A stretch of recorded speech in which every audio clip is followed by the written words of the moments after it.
Hello everybody and welcome to Nekopara episode 11 anime review. This episode was all about how Cacao loves her parents very much, and it was very nice. That last scene was very nice and wholesome and I love it a lot. Don't know what we're going to do next week for the finale.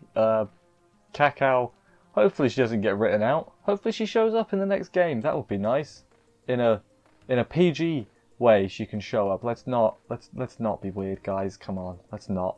Anyway, let's jump into the episode and see what went down and everything. Let's do this.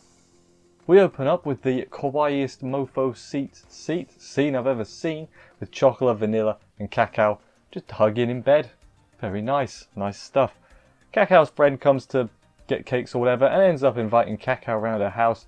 Cacao obviously wants to go for a sleepover, and that she is. Vanilla and Chocolate pack her bags, give her literally everything except the kitchen sink, although that might have been in there too. I didn't quite see.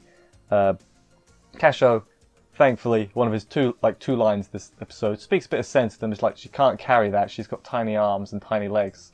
The bag is like twice the size of her, behave. And then they take Cacao to meet her friend and her mum and all that. They give Cacao a note to read when she gets there, and they see her off tearfully as she goes off to war. War is just her friend's house. It's not war at all. It's not. Cacao, no, the other two, sorry, are super worried. They get back to the place, and I think it was Cacao was talking about some cacao beans, and they're like, you said the cacao. You said the cacao. We need to know what's going on. So yeah, the others are like, yep, they're going to struggle here. Cacao reads the note and basically says, please take care of me, I will be good. So good stuff, and she's a proper grown-up about it. Chocolate and Vanilla are obviously, they're screwing up orders. They're not doing great. They're putting like dinner stuff out for Cacao even though she's not there. And you feel a little bit bad for them, but at the same time, it's one day, girls, come on. Cacao is doing good. She eats some veggies, which encourages the friend to eat veggies too, which Cacao is not a picky eater. But she is scared of the bath, but she eventually gets in and they have a water gun fight and everything, and it's wholesome. We'll call it wholesome. It's a bath, they're naked, but, you know, FBI, like that, FBI. Then we get Chocolate and Vanilla, and they have naked fun time too, and that's a little less wholesome. It's not quite, you know, the visual novels, but, you know, it's more than we've had. So there's that, I guess. FBI, as I said. Hopefully that makes some noise on the recording. I don't know if it will. After that, Cacao sees a picture of the friend drew a picture of her mum and everything. So Cacao got a genius idea, which we'll get to briefly. And then at the end, Chocolate and Vanilla miss Cacao when they're laying in bed and like, yeah, bed's bigger, bath's bigger. Damn it, we miss Cacao, and that is something we all miss Cacao. The next day, Cacao comes back from her friend's house and everything, and immediately goes to her room and turns into a shut-in. She hides in a box, smacks them away, don't come in the box and everything. Azuki tells Chocolate and Vanilla, hey, it's a rebellious phase, you just got to kind of let this happen. Because she's the oldest, she's the wisest and all that other stuff. She doesn't look the wisest, but she is. Who looks the wisest? Maple. Maple looks the wisest. I didn't even need to think about it that hard. Then they try talking to Cacao again. She sprays the water gun at them, basically saying, oi, buzz off, I'm busy. And then what else happens? They get everyone else involved, cook some fish, and they almost set the house on fire. You know, that's not good. Cinnamon gets Maple to sing, and they have a little party. Cacao sticks her head out and tells them to shush. Like, oi, be quiet, I'm busy.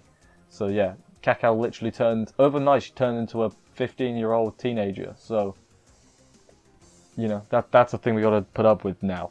At dinner, she still doesn't come out, so they go take her food. Chocolate and Vanilla take her food. Her favourite meal. Earlier on, they were like, let's eat this tomorrow when Cacao's back, because it's their favourite meal, which, you know, that's good. So they take it to her, and she takes it, eats it, puts it back, like a prisoner or something. I've never been in prison, but I've seen movies, so I assume that's how it works.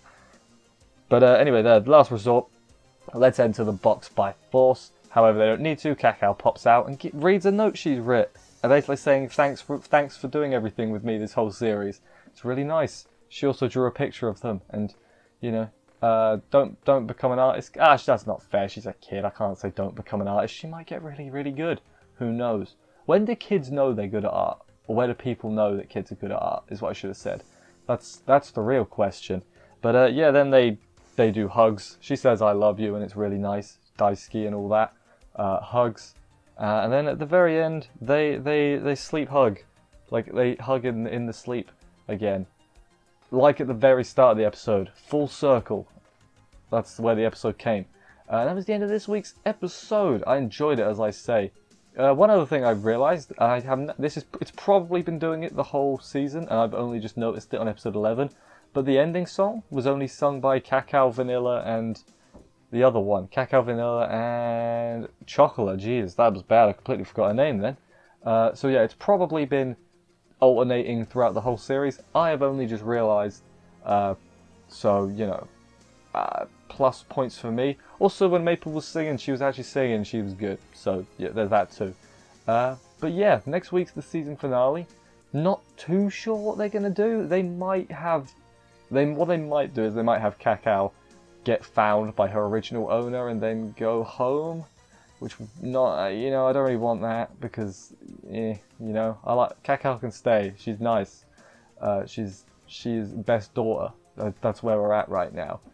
But yeah, don't really want her to go. I'm not sure what else they could do unless they... Beach episode? Maybe? They haven't done a proper beach episode. Pool episode? No idea what they're going to do. Make it feel sufficiently finalement. I have no idea. I'm not a producer. I don't think there's a preview anywhere. If there is, I haven't seen it, so that's not good. Anyway, yeah, no, I enjoyed this episode though. I thought it was kind of predictable, as this whole show has kind of been when you get to the nitty gritty of it. But I've still had fun watching it. You know, it's been far from bad. This episode again, far from bad. I liked it. I can't really think of much else to say, so I guess I'll wrap up here. Thank you everybody for watching this review. I hope you enjoyed it. If you did, please consider subscribing and stuff for more reviews. I will see you next week for another episode of this, the finale of this. Stay safe everyone, take care, and bye guys.